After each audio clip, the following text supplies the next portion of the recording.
So the volume is pi r square h, means pi is the constant value as it is 3.14 as a decimal figure 3.14, or as a fraction it is 22 by 7. It is a non-ending figure. That way the volume of a cylinder.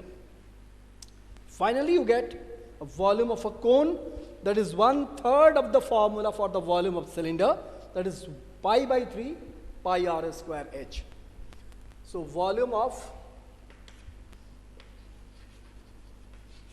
cone is conical shape,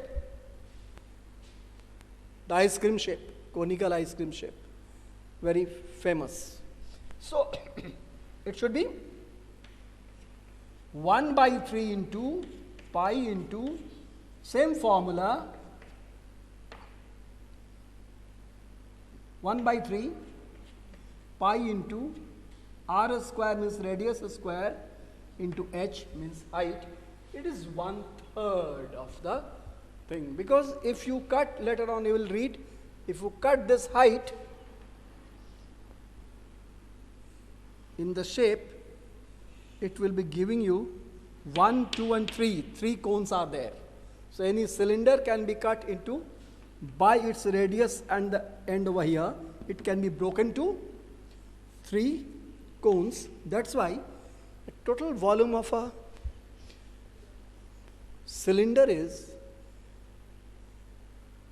the 3 times the part of its cones, equal volume of cones. That is not very much required at this moment, only direct formula will do, that is 1/3 of the pi r square h. And volume of irregular solid body can be taken by using a measuring cylinder and water taken in, to be marked first what level it is, then the solid body is to be tied with a string, with a thread, and to be dipping in slowly, and after the full body of the solid is gone into the liquid without touching any surface either, neither the bottom ends or the side ends, it will not touch the surfaces.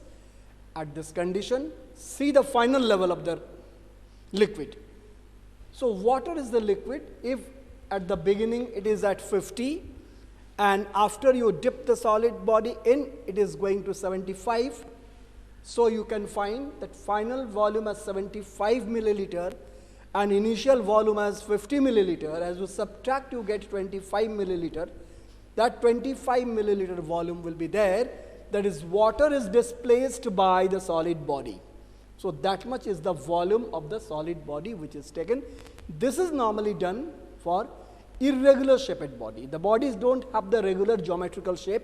In that case, it is taken as the upward displacement of water. The method name is upward displacement of water. Water body, after something is gone into it, water body always gets displaced upside, because all 3 sides are closed. All 3 other sides are closed of a cylinder. Both sides are closed, left and right, and bottom side is closed. So only one side is open, that is the top side. So any liquid always gets displaced due to the solid body coming in, always in the upward direction. It cannot go any other directions as such. So the process name, method name is called upward displacement of water. By this process, the immiscible heavy solid body can determine its volume. I think we will move then to area part after that. So just keep it up to here, and do mind, I set some question part in it. Just find out the objective questions up to the volume mark only. Do try out the objective questions, but don't write the answers given as the alternative answers there. Don't write that. But you do write the answers on your own, and later on you check how many answers you did correctly. Don't write the answers in the textbook. So do it yourself. It is there, the test. So do it up to, I think, question number. All objective questions. There are 4 objective questions here with their subparts. You do complete objective questions, fill in the blanks type, matching type, and multiple choice type.